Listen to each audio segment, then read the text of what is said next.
लंबी चौड़ी बहू। ये प्रेम कहानी शुरू होती है दिल्ली से नोएडा जाने वाली बस में। जिस बस में सवारी कर रहा होता है पराग और उस बस की कंडक्टर होती है अनुराधा। ओके, टिकट दिखाओ, टिकट टिकट। चाचा का प्लेन नहीं चल रहा है यहाँ तेरा, जिसमें फ्री में सवारी कर रहा है। हिसाब देना होता है हम लोगों को, सरकार को। निकाल पैसे, चल। पराग दूर से अनुराधा को देखता है। अरे यार, कितनी धाकड़ लड़की है। मजाल है कोई कुछ बोल दे। कितनी समझदार और कितनी कॉन्फिडेंट।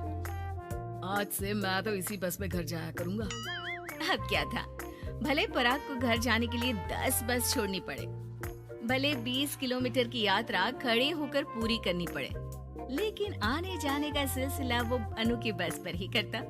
एक दिन, ओह क्या करता है तू? हाँ, मैं नोटिस करती हूँ, देखता रहता है मुझे जब देखो तब। हाँ, वो मैं तुम्हें पसंद करता हूँ और शादी भी तुम्ही से करूंगा। वाह जी वाह, तू ना कोई प्रधानमंत्री हो गया कि आज से 500 की नोट बंद और नोट बंद। नाजीना, इतनी तो नहीं चलती, लेकिन हाँ, तुम्हें प्यार करता हूँ। तुम्हें कोई प्रॉब्लम नहीं होने दूंगा, ये वादा करता हूँ। हाय देखिए अपनी, मेरे लिए कोई ऐसा लड़का चाहिए जो मेरी तरह लंबा चौड़ा हो। अरे जोड़ी भी तभी अच्छी लगती है। जरूरी नहीं है, जो आपको खुश रखे, आपकी इमोशंस को समझे और आपसे बहुत सारा प्यार करे, जोड़ी तो उसी के साथ अच्छी लगती है। फिर क्या था, हीरोइन को हीरो से प्यार हो जाता है और दोनों शादी कर लेते हैं। शादी के बाद देख, अब तो इस घर की बहू है। अगर समझ गई है तो ये कंडक्टर वाली ड्रेस पहनकर घर से निकलने की जरूरत नहीं है। पराग अच्छा कमाता है तो तेरी नौकरी की भी जरूरत नहीं है हम लोगों को। अरे कैसी बात कर रही है माँ जी? यूँ कोई सरकारी नौकरी छोड़ता है क्या? और जब मेरी नौकरी लगी थी, मेरी अम्मा कितनी खुश हुई थी पता है? मैं तो नौकरी करूंगी। अरे नौकरी करेगी तो डंडे से मारूंगी, और हाँ, जो निकली घर से बाहर ना तो हाथ पैर तोड़ दूंगी और घर से बाहर निकाल दूंगी, देख लेना। अनु को समझ में नहीं आता कि वो सास को कैसे समझाए कि सरकारी नौकरी लगना आसान बात नहीं होती और उसने इस नौकरी को पाने के लिए कितनी हार्ड वर्क की थी। रात को अनु पराग से बात करती है। देखो पराग, मैं नौकरी करना चाहती हूँ। मुझे नहीं पता था कि तुम्हारी माँ को मेरी नौकरी से प्रॉब्लम होगी, वरना। ऐसी बात नहीं है, मैं माँ को समझाता हूँ। अगले रोज, देखो माँ, महंगाई का जमाना है और मेरी प्राइवेट नौकरी है। आज है कल का पता नहीं। वैसे भी अनु की सैलरी मेरी सैलरी के बराबर है। अगर ये भी नौकरी करेगी तो हम लोगों को जिंदगी जीने में आसान हो जाएगी ना। सास को बेटी की बात समझ में आती है और वो अनु की नौकरी के लिए मान जाती है। अगले रोज, बेटा बहू, तुम लोगों को लेकर मुझे कुल देवी के दर्शन के लिए जाना है, तो रविवार को दोनों सुबह ही तैयार हो जाना। अगले रोज दोनों तैयार हो जाते हैं और कुल देवी के मंदिर पहुंच जाते हैं। क्या संतोषी बहन, ये कैसी बहू ले आई हो? बहू बेटा लग रही है और बेटा बहू। अरे कोई पहलवानी लड़ानी थी क्या जो इतनी लंबी चौड़ी बहू ले आई? अब क्या बताए पंडित जी, जो बेटे ने पसंद किया हमने उसे हाँ कर दी। अब बेटा जाने और उसका परिवार, और ये तो बस कंडक्टर की नौकरी करती है इंटरस्टेट। और सच्ची, वाह वाह वाह, ये तो बड़ी बात है संतोषी। तुम तो किस्मत वाली निकली जो सरकारी नौकरी की बहू ले आई। ये तो वही बात हो गई कि घी के लड्डू का कोई शेप थोड़ी ना देखता है तो घी का लड्डू ही। सास को बहू की तारीफ सुनकर बिल्कुल अच्छा नहीं लगता। वो जल्दी से पूजा पाठ करवा कर उन लोगों को घर ले आती है। एक रोज, संतोषी बहन, तुम लोगों का घर बड़ा अजीब सा लगता है। भाई साहब बहन जी और बहन जी भाई साहब जैसी। अरे बस किया कर, सरकारी नौकरी देखी तो हाँ बोल दिया, और इतना भी क्या, पैसे की चिंता। चलती हूँ, खाना बनाना है।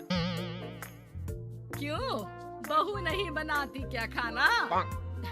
अरे नहीं, वो तो नौकरी करने जाती है ना, तो उसके आने से पहले खाना बना देना पड़ता है, वरना पता है ना आजकल की लड़कियों की ज़बान कितनी लंबी होती है। तेरी बहू की तो कुर्सी तोड़ने वाली नौकरी है, यहाँ बैठती है जैसे उठकर ऑफिस में बैठ जाती है, फिर क्यों थक जाती है कि खाना भी नहीं बना पाती।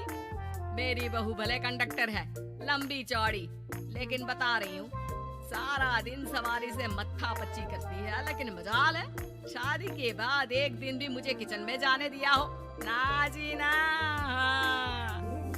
दोनों पड़ोसन वहाँ से चली जाती है। सास बाजार जाती है और एक ट्रेड मशीन ले आती है।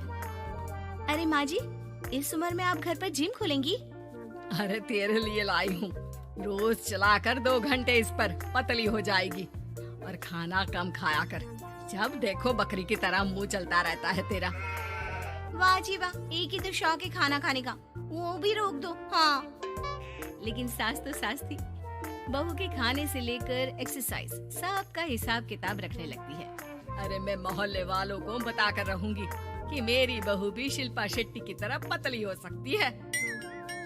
वही बहू बस में जब सवारी का टिकट काट रही होती है, उसे चक्कर आ जाता है और वो गिर जाती है। सवारी हैरान परेशान हो जाती है और ड्राइवर को वहाँ बुलाती है।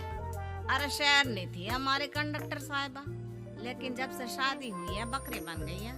सास को तो बस इनके खाने की ही लगी रहती है। ड्राइवर बस में बिठाकर बहू को घर छोड़ आता है और सास को कहता है, अरे पता है आपकी बहू कितनी धाकड़ है, किसी को बात करने से पहले 4 बार सोचना पड़ता है कि बोले या ना बोले, कहीं झापड़ ना पड़ जाए। और आप है कि इन्हें बकरी बनाने में लगी है। अरे चुप, निकल यहाँ से। मेरी बहू है, मैं इसे बकरी बनाऊं या फिर गीदड़, तुम्हें क्या पता लोग कैसा मजाक उड़ाते हैं कि बहू इनकी बस की कंडक्टर है। बोलो मुझे कैसा लगता होगा? अरे काम तो काम होता है माँ जी, वो छोटा या बड़ा नहीं होता। खैर जैसी आपकी मर्जी, चलता हूँ मैं, नमस्ते। ड्राइवर वहाँ से चला जाता है। बहू ठीक हो जाती है। एक बार आधी रात को कोई संतोषी का दरवाजा खटखटाता है। अरे इतनी रात में कौन आ गया? मेरा घर है, कोई पुलिस स्टेशन की घंटी नहीं जो बजाए जा रहे हो। खोल रही हूँ दरवाजा। जैसे ही दरवाजा खुलता है, सामने वही पड़ोसन खड़ी होती है जो अनु की कुछ दिन पहले बुराई कर रही थी।